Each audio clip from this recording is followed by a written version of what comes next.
ಸಾರಿ ಸಬ್ದು ರೇಖಾಚಿತ್ರ rock art ಹತ್ರ ಬಂದಿದ್ದೇವೆ. ಶಿಲಾಚಿತ್ರಗಳಂತ ಕೂಡ ಕರೀತಾರೆ ಇದನ್ನು. 2000 ವರ್ಷಗಳ ಹಿಂದೆ ನಮ್ಮ ಪೂರ್ವಜರು ನಾವೀಗ ನಿಂತಿರುವಂಥ ಅಕ್ಷರಶಃ ಇದೇ ಜಾಗದಲ್ಲಿ ನಿಂತಿದ್ರು ಅಂತ ಹೇಳಲಾಗ್ತಿದೆ. ಇಲ್ಲಿ ಬಹುಶಃ ನಮಗೆ ಇದನ್ನು ಅರ್ಥ ಮಾಡ್ಕೊಳ್ಳೋಕ್ಕೆ ಸಾಧ್ಯ ಇಲ್ಲದೆ ಇರ್ಬೋದು. ಇಲ್ಲೆಲ್ಲ ಅವ್ರು ಬಂಡೆಗಳ ಮೇಲೆ ಚಿತ್ರ ಬರೆದಿದ್ದಾರೆ, ರಂಗನ್ನು ಹಾಕಿದ್ದಾರೆ, ಬಣ್ಣ ತುಂಬಿದ್ದಾರೆ. ಬಹುಶಃ ಇವು ಅವರ ಶಿಲಾ ತಂಗದಾಣಗಳು ಇರ್ಬೋದು, ಅಥವಾ ಪವಿತ್ರ ಸ್ಥಳಗಳಾಗಿರ್ಬೋದು, ಅಥವಾ ಬೇಟೆ ಆಡುವ ಸಂದರ್ಭದಲ್ಲಿ ಅವ್ರು ಧಾರ್ಮಿಕ ವಿಧಿ ಅನುಸರಿಸೋದಕ್ಕೆ ಬಳಸಿರುವಂಥ ಜಾಗಗಳಿದಿರ್ಬೋದು ಅಂತ ಅನಿಸ್ತದೆ. ಅಥವಾ ಕಾಲ ಕಳೆಯಲು ಗೀಚಿದ ಚಿತ್ರಗಳಾಗಿದ್ದಿರ್ಬೋದು ಅಂತ ಕೂಡ ಕೆಲವರು ಅಭಿಪ್ರಾಯ ಪಡ್ತಾ ಇದ್ದಾರೆ. ಆದರೆ ಇತಿಹಾಸ ಏನೇ ಇರಲಿ, ಹಿರೇಬೇಡ್ಕಲ್ಲಿಂದ ಕನಿಷ್ಠ 10 ತಂಗುದಾಣಗಳಲ್ಲಿ ಈ ಥರದ ಭಿತ್ತಿ ಚಿತ್ರಗಳು ನಿಮಗೆ ನೋಡೋಕೆ ಸಿಗುತ್ತೆ. ಅದಕ್ಕೆ ಸಂಬಂಧಪಟ್ಟ ಮಾಹಿತಿ ಇಲ್ಲಿ ಹಾಕಿದ್ದಾರೆ. ಮತ್ತು ಕಾವಿ ಬಣ್ಣದ ಚಿತ್ರಗಳು ಅಂತ ಕೂಡ ಇಲ್ಲಿ ಹೇಳ್ತಾರೆ ಅವರು. ಇಂದಿಗೂ ಸಹ ಬಟ್ಟೆಗೆ ಮಣ್ಣಿನ ಕುಡಿಕೆಗಳು ಮತ್ತು ಬಣ್ಣ ಹಾಕಲು ಬಳಸುವ ಕಾವಿ ಬಣ್ಣದಿಂದಲೇ ಈ ಶಿಲಾಚಿತ್ರಗಳನ್ನು ಬರೆದಿದ್ದಾರೆ ಅಂತ ಹೇಳ್ತಾರೆ. ಹೆಮಟೈಟ್ ಎಂಬ ಕಬ್ಬಿಣದ ಇದನ್ನು ಪುಡಿ ಮಾಡಿ ಅದನ್ನು ನೀರಿನಲ್ಲಿ ಕಲಸಿ ಕಾವಿ ಬಣ್ಣವನ್ನು ಮಾಡಿ ಅವರು ಬಳಸಿದ್ದಾರೆ. ಕೆಲವೊಮ್ಮೆ ಅಂಟನ್ನು ಕೂಡ ನೈಸರ್ಗಿಕವಾಗಿ ಸಿಗುವಂಥ ಜಾಲಿ ಅಂಟು, ಮರದ ಅಂಟನ್ನು ಕೂಡ ಅವರು ಬಳಸಿ ಸೇರಿಸಿದಿರ್ಬೋದು. ಇಲ್ಲಿ ಹಿರೇಬೇಡ್ಕಲ್ನಲ್ಲಿ ಬಣ್ಣಗಳಿಂದ ಸಸ್ಯಜನ್ಯವಾದ ಅಂಟಿನ ಒಂದು ವಸ್ತು ಸಿಗ್ತದೆ. ಸೊ ಅದರಿಂದ ಇದೆಲ್ಲ ಚಿತ್ರ ಬಳಸಿದ್ದಾರೆ. ಮುಂದೆ ಬನ್ನಿ ಚಿತ್ರ ನೋಡೋಣ.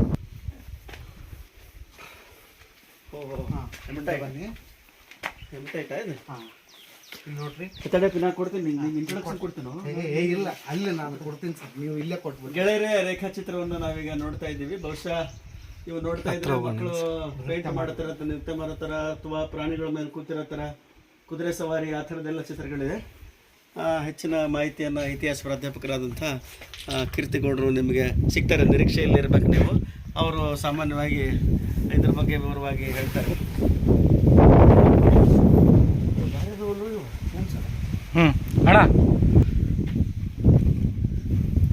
ಈಗ ನಾವು ಮೊದಲೇ ಚಿತ್ರವನ್ನು ನೋಡೋಣ. ಇಲ್ಲಿ ಮಹಿಳೆಯರ ಒಂದು ನೃತ್ಯ ಮಾಡುವಂತಹ ತಂಡ ಇದೆ. ಇಲ್ಲಿ ನೋಡ್ಬೋದು ನಿಮಗೆ 1 2 3 4 5 ಮಹಿಳೆಯರು ನೃತ್ಯ ಮಾಡುವಂತಹ ಒಂದು ನಮಗೆ ವರ್ಣಚಿತ್ರ ಇಲ್ಲಿ ಕಂಡು ಬರುತ್ತೆ. ಬನ್ನಿ ಒಂದು ಸ್ವಲ್ಪ ಮುಂದೆ ಬನ್ನಿ. ಇಲ್ಲಿ ನೋಡಿ ನೀವು, ಇಲ್ಲಿ ಕುದುರೆ ಇದೆ ಮತ್ತು ಕುದುರೆಯ ಮೇಲೆ ಸವಾರ ಕೂತಿದ್ದಾನೆ. ಆತ ಈ ಬೇಟೆ ಆಡುವ ಸಲಕರಣೆಯನ್ನು ಕೈಯಲ್ಲಿ ಹಿಡ್ಕೊಂಡು ಬೇಟೆ ಆಡುವಂಥ ದೃಶ್ಯಗಳನ್ನು ಇಲ್ಲಿ ಆದಿಮಾನವ ಏನಾಗಿದ್ದಾನೆ ಅಂತ ಹೇಳಿದ್ರೆ ಚಿತ್ರಕಲೆಯಲ್ಲಿ ಬರೆದಿದ್ದಾನೆ. ಈಗ ಈ ಬಂಡೆಯ ಸುತ್ತಲೂ ನಮಗೆ ಏನು ಸಿಗುತ್ತೆ ಅಂತ ಹೇಳಿದ್ರೆ ಆದಿಮಾನವನು ಬಿಡಿಸಿದಂಥ ವರ್ಣಚಿತ್ರಗಳು ನಾವು ಕಾಣೋದಕ್ಕೆ ಸಾಧ್ಯ ಅಂತೇಳಿ ನಾವು ನೋಡ್ಬೋದು. ನಂತರವಾಗಿ ಇಲ್ಲಿ ಮುಂದೆ ಬನ್ನಿ, ನಿಮಗೆ ಕಾಣ್ತಿರ್ಬೋದು ಈ ಬಂಡೆಯ ಇತ್ತೀಚಿನ ಪ್ರಕೃತಿಯ ಮಳೆ ಎಲ್ಲ ಕಾರಣಗಳಿಂದಾಗಿ ಅವುಗಳ ಕಳೆಬರ ಸ್ವಲ್ಪ ಆಗಿ ಅವು ಏನಾಗ್ತಾ ಇದ್ದಾವೆ, ನಾಶವಾಗ್ತಾ ಇದ್ದಾವೆ ಅಂತೇಳಿ ನೋಡ್ಬೋದು. ಈ ನಂತರವಾಗಿ ಇಲ್ಲಿ ನೋಡ್ರಿ ನಿಮಗೆ ಸ್ಪಷ್ಟವಾಗಿ ಕಾಣುತ್ತೆ, ಅಲ್ಲಿ ಕುದುರೆಯ ಮೇಲೆ ಸವಾರ ಆಯುಧವನ್ನು ಹಿಡ್ಕೊಂಡಿದ್ದಾನೆ. ಬಹುಶಃ ಅದು ಕತ್ತಿ ಇರ್ಬೋದು. ನಂತರವಾಗಿ ಪಕ್ಕದಲ್ಲಿ ನರ್ತಕಿಯರು ನಮಗೆ ಕಂಡು ಬರ್ತಾರೆ.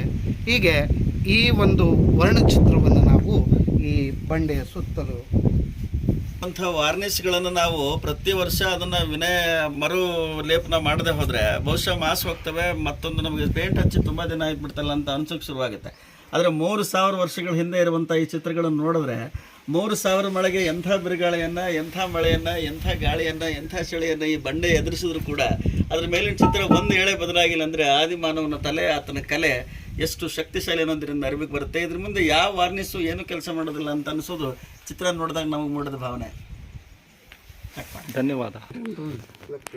ಅತ್ಯಂತ ಸುಂದರವಾದ ಜಾಗ.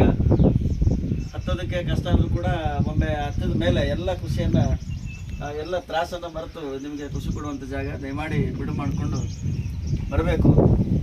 ಬಂದರೆ ಅದ್ಭುತವಾದ ಅನುಭವ ನಮಗಾಗಿ ಕಾದಿದೆ.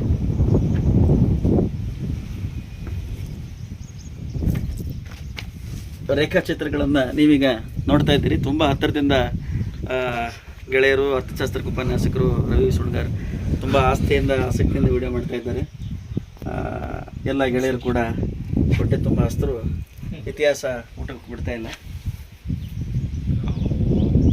ಸೋತು ದಣದ ಮೇಲೆ ಜೀವನದಿ ಸಿಕ್ಕಿದೆ.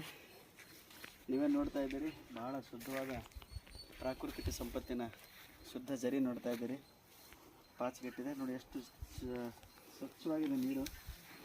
ಗುಡ್ಡದ ಮೇಲಿಂದ ಬಹುಶಃ ಹೊರತೆ ಬಂದಿದೆ ಅಂತ ಅನಿಸುತ್ತೆ.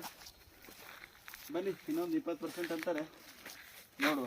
ನೀರೊಮ್ಮೆ ತೋರಿಸಿ. ಸೌಂಡ್ ಬರ್ತಿತ್ತ ಅಣ್ಣ ಅದು? ಹೆಂಗೆ ಕಲ್ಲು ಕಲ್ಲು ತಗೊಂಡು ಅದೇ ನಗಾರಿ ನಗಾರಿ ಅವ್ರ ಸಿಗ್ನಲ್ ನಾವು ಮನುಷ್ಯ ಇದ್ದಲ್ಲಿ ಇವು ಇರ್ತಾವಂತ ಹಲಿಗೆಗಳು. ಇದೇ ಲೈಕನ್ಸ್. ಇದು ಈ ತರ ನೆಲ ಇದ್ದಲ್ಲಿ ಮಾತ್ರ ಬೆಳೆಯುತ್ತೆ. ಅಂದ್ರೆ ಶುದ್ಧವಾದ ಪರಿಸರ. ನೀವೀಗ ನೋಡ್ತಿರುವಂಥದ್ದು ಲೈಕನ್ಸ್ ಅಂತ ಕರೀತಾರೆ ಕನ್ನಡದಲ್ಲಿ, ಕಲ್ಲು ಹೂವು. ಮತ್ತು ಶುದ್ಧವಾಗಿ ಎಲ್ಲಿ ಆಮ್ಲಜನಕ ಸಿಗ್ತದೆಯೋ ಅಲ್ಲಿ ಮಾತ್ರ ಬೆಳೆಯುವಂಥ ಅಪರೂಪದ ಸಸ್ಯ ಇದು. ಅಂದರೆ ಇಲ್ಲೆಲ್ಲ ಶುದ್ಧವಾಗಿ ಆಮ್ಲಜನಕ ಇತ್ತು ಅಂತ 3000 ವರ್ಷಗಳ ಹಿಂದೆನೇ ಅವ್ರಿಗೆ ಗೊತ್ತಾಗಿದೆ ಅಂತಂದರೆ ಅವರು ಬುದ್ಧಿವಂತರು ಅನ್ಬೇಕು, ನಾವು ದಡ್ರ ಅನ್ಬೇಕು, ಕನ್ಫ್ಯೂಸ್ ಆಗ್ತಾ ಇದೆ. ಬನ್ನಿ ಮತ್ತೆ ಏನು ಕೌತುಕ ಇದೆ ನೋಡೋಣ.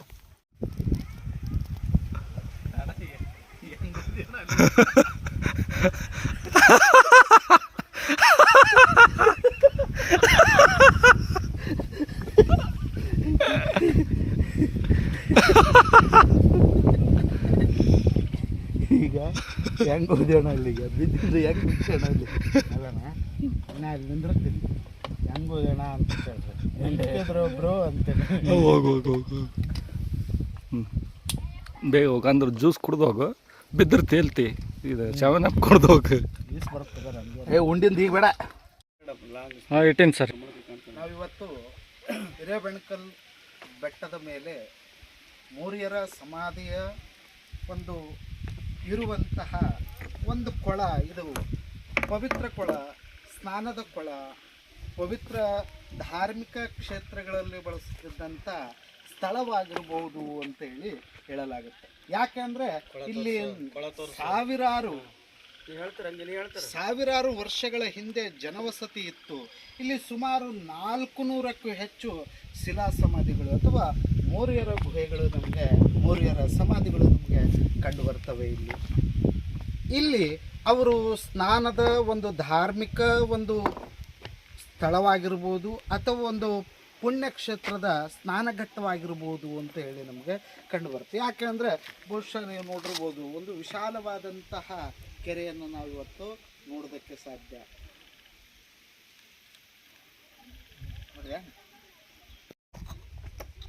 ತಡಿ ಬಂದು ತಡಿ ಬರ್ಲಿ. ಹಲೋ ಎಲ್ಲರಿಗೂ ಜೋರು ಕೇಳ್ತಾರೆ. ಹಲೋ ಎಲ್ಲರಿಗೂ ನಮಸ್ತೆ. ನಾವಿವತ್ತು ಜಗತ್ತಿನ ಅತ್ಯಂತ ವಿರಳ ಸ್ಥಳವಾದಂತಹ ಮತ್ತು ಭಾರತದಲ್ಲಿ ಅತ್ಯಂತ ಹಿರೇಬೆಣಕಲ್ ಶಿಲಾ ಸಮಾಧಿಯ ಹತ್ತಿರ ನಾವಿದ್ದೇವೆ. ಶಿಲಾ ಸಮಾಧಿಯ ಹತ್ತಿರ ಬಳಿ ನಾವು ಇವತ್ತು ಇದ್ದೇವೆ. ಇಲ್ಲಿ ಸುಮಾರು 400ಕ್ಕೂ ಹೆಚ್ಚು, ಸುಮಾರು 10 ಬಗೆಯ ವಿವಿಧ ಶಿಲಾ ಸಮಾಧಿಗಳನ್ನು ನಾವು ಇವತ್ತು ಕಾಣ್ತಾ ಇದ್ದೀವಿ. ಇಲ್ಲಿ ನಿಮ್ಮ ಪಕ್ಕದಲ್ಲಿ ಎಲ್ಲ ನೋಡ್ಬೋದು ನೀವು ಬೃಹತ್ ಆಕಾರದ ಮತ್ತು ಸಣ್ಣದಾದಂಥ ಶಿಲಾ ಸಮಾಧಿಗಳನ್ನು. ಸ್ಥಳೀಯರು ಇವರನ್ನು ಮೌರ್ಯರ ಮನೆಗಳು ಅಂತ ಇವುಗಳನ್ನು ಕರೆಯಲಾಗುತ್ತೆ. ಏನು ಇವುಗಳ ವಿಶೇಷ? ಈ ಸ್ಥಳವನ್ನು, ಇಷ್ಟೊಂದು ಅರಣ್ಯದ ಮಧ್ಯದಲ್ಲಿರುವಂಥ ಈ ಸ್ಥಳವನ್ನು ಯಾರು ಪತ್ತೆ ಹಚ್ಚಿದ್ರು ಅನ್ನೋ ಪ್ರಶ್ನೆನೇ ನಮಗೆ ಮೊದಲು ಕಾಣುತ್ತೆ. ಯಾಕೆ ಅಂತ ಹೇಳಿದ್ರೆ ಸುಮಾರು 2-3 ಗುಡ್ಡಗಳನ್ನು ಹತ್ತಿಳಿದ ನಂತರ ಈ ಪ್ರದೇಶಕ್ಕೆ ಬರಬೇಕು. ಇದು ಅರಣ್ಯದ ಮಧ್ಯದಲ್ಲಿ ನಮಗೆ ಕಂಡುಬರುವಂಥ ಒಂದು ಸ್ಥಳವಾಗಿದೆ. ಹೈದರಾಬಾದ್ ನಿಜಾಮನ ಆಳ್ವಿಕೆಯಲ್ಲಿ ಒಬ್ಬ ಬ್ರಿಟಿಷ್ ಅಧಿಕಾರಿ 1835ರಲ್ಲಿ ಫಿಲಿಪ್ ಮೇಡೋಸ್ ಟೇಲರ್ ಅನ್ನೋನು ಈ ಸ್ಥಳವನ್ನು ಮೊಟ್ಟ ಮೊದಲ ಬಾರಿಗೆ ಈ ಸ್ಥಳದಲ್ಲಿ ಇಂತಹ ಒಂದು ವಿಶಿಷ್ಟ ಸಮಾಧಿಗಳು ಇದಾವೆ ಅನ್ನೋದನ್ನು ಆತ ಹೇಳಿದ. ನಂತರವಾಗಿ ಅದನ್ನು ಆತ ಒಂದು ಏಷ್ಯಾಟಿಕ್ ಸೊಸೈಟಿ ರಿಸರ್ಚ್ ಒಂದು ಪತ್ರಿಕೆಯಲ್ಲಿ ಕೂಡ ಆತ 1835ರಲ್ಲಿ ದಾಖಲೆಯನ್ನು ಮಾಡಿದ. ಇಲ್ಲಿ 1000ಕ್ಕೂ ಹೆಚ್ಚು ಶಿಲಾ ಸಮಾಧಿಗಳು ಇದ್ದವು ಅಂತೇಳಿ ಆತ ಉಲ್ಲೇಖವನ್ನು ಮಾಡ್ತಾನೆ. ಈ ಒಂದು ಸ್ಥಳ ಆದಿಮಾನವನ ಸ್ಥಳ. ಅಂದರೆ ನಾವು ನವಶಿಲಾಯುಗದ ಅಂತ್ಯದ ಕಾಲಾವಧಿಯಲ್ಲಿ, ಕಬ್ಬಿಣ ಯುಗದ ಆರಂಭದ ಮಧ್ಯದಲ್ಲಿ ಇದ್ದಂತಹ ಇಲ್ಲಿನ ಜನವಸತಿ ಪ್ರದೇಶ. ಬಹುಶಃ ಇಲ್ಲಿ ನಾವು ನೋಡಿದರೆ 400ಕ್ಕೂ ಹೆಚ್ಚು ಶಿಲಾ ಸಮಾಧಿಗಳನ್ನು ಒಂದೇ ಜಾಗದಲ್ಲಿ ನಾವು ನೋಡೋದಕ್ಕೆ ಸಾಧ್ಯ. ಬಹುಶಃ ಏನಾಗಿರ್ಬೋದು ಅಂತಂದರೆ ಈ ಒಂದು ಪ್ರದೇಶ ಅವರಿಗೆ ದೈವದ ಸಂಕೇತವಾಗಿರ್ಬೋದು.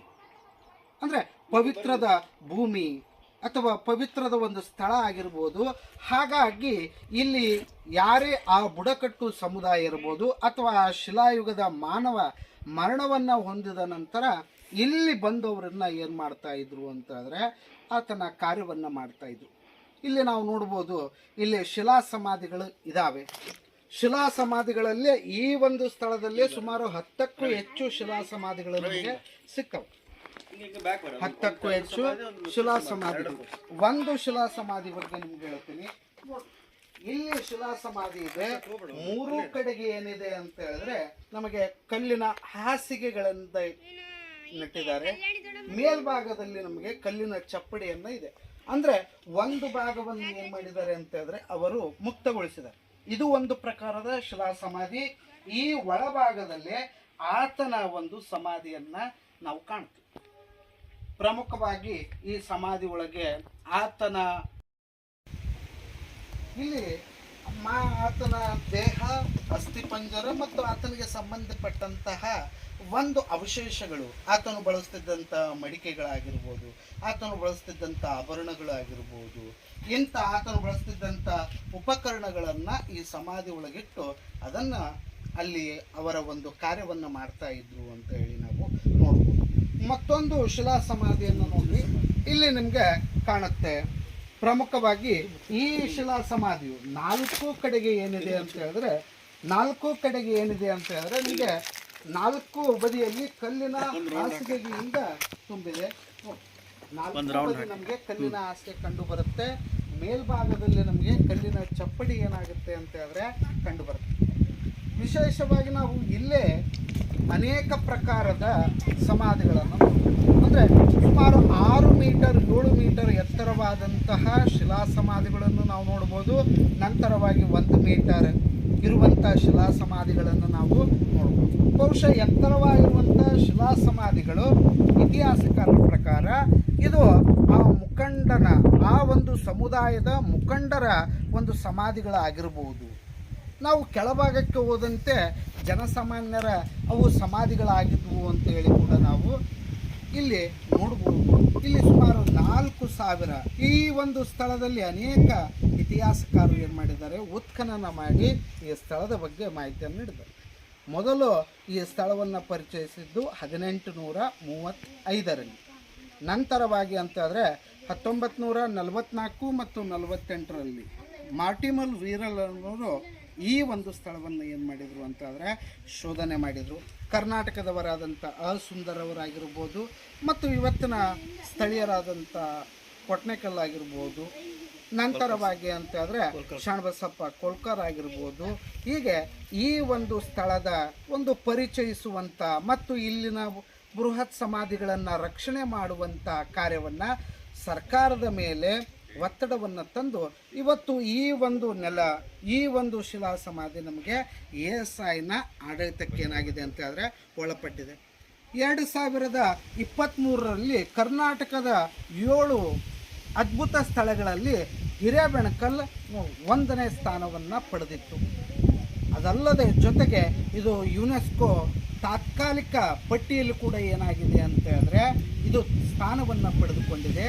ಹಿರೇಬೆಣಕಲ್ ರಮಣೀಯವಾದಂತಹ ಒಂದು ಅರಣ್ಯದ ಮಧ್ಯದಲ್ಲಿ ನಾವು 100 ಶಿಲಾ ಸಮಾಧಿಗಳನ್ನು ನೋಡ್ಬೋದು, ಕಾಣ್ಬೋದು. ಭಾರತದಲ್ಲದೆ ಜಗತ್ತಿನಲ್ಲೇ ಒಂದು ವಿಶಿಷ್ಟ ಸ್ಥಳ. ಈ ಸ್ಥಳವನ್ನು ನಮ್ಮ ಪೀಳಿಗೆ ಮತ್ತು ಮುಂದಿನ ಪೀಳಿಗೆಗಾಗಿ ಇವುಗಳನ್ನು ಎಲ್ಲರಿಗೂ, ಇಡೀ ಜಗತ್ತಿನ ಎಲ್ಲರಿಗೂ ಪರಿಚಯಿಸುವುದಕ್ಕಾಗಿ ಇವುಗಳನ್ನು ರಕ್ಷಣೆ ಮಾಡಬೇಕು. ಕೇವಲ ಸರ್ಕಾರ ಅಲ್ಲ, ಸ್ಥಳೀಯರು ಕೂಡ, ನಂತರವಾಗಿ ಇತಿಹಾಸ ಆಸಕ್ತರು ಕೂಡ ಈ ಸ್ಥಳವನ್ನು ರಕ್ಷಣೆ ಮಾಡಬೇಕು. ಈ ಸ್ಥಳ ಈಗಾಗಲೇ ಅವನತಿಯ ಹಂತದಲ್ಲಿ ನಮಗೆ ನೋಡೋದಕ್ಕೆ ಈಗೆಲ್ಲ ಕಾಣ್ತಾ ಇದ್ದೀವಿ, ಅವನತಿಯ ಸ್ಥಿತಿಯಲ್ಲಿದೆ. ಉಳಿದಿರುವಂಥ ಸುಮಾರು 50-60 ಶಿಲಾ ಸಮಾಧಿಗಳನ್ನು ರಕ್ಷಣೆ ಮಾಡಿಕೊಳ್ಬೇಕು. ಮುಂದಿನ ಪೀಳಿಗೆಗೆ ನಮ್ಮ ಒಂದು ಗತವೈಭವವನ್ನು, ನಮ್ಮ ಪೂರ್ವಜರ ಒಂದು ಕಾರ್ಯಕ್ಷಮತೆಯನ್ನು ಆ ಒಂದು ಜನಾಂಗಕ್ಕೆ ತೋರಿಸ್ಕೊಡಬೇಕು. ಹಾಗಾಗಿ ಇವುಗಳನ್ನು ಇನ್ನೂ ಅತ್ಯಂತ ವ್ಯವಸ್ಥಿತವಾಗಿ ರಕ್ಷಣೆ ಮಾಡುವಂಥ ಕಾರ್ಯವನ್ನು ಸರ್ಕಾರ ಮತ್ತು ಇಲ್ಲಿಯ ಸ್ಥಳೀಯ ಪ್ರತಿನಿಧಿಗಳಾಗಿರ್ಬೋದು ಮತ್ತು ಸ್ಥಳೀಯ ಜನರು ಕೂಡ ಪಾತ್ರವನ್ನು ವಹಿಸಬೇಕು ಅಂತೇಳಿ ಈ ಮೂಲಕ ಹೇಳ್ತೇನೆ. ನೀವು ಕೂಡ ಭಾರತದಲ್ಲಿ ತಾಜ್ ಮಹಲ್ ನೋಡೋದಕ್ಕಿಂತ ಇಂತಹ ಆದಿಮಾನವನ ನೆಲೆಗಳು ಸ್ಥಳಗಳನ್ನು ನೋಡೋದು ಒಂದು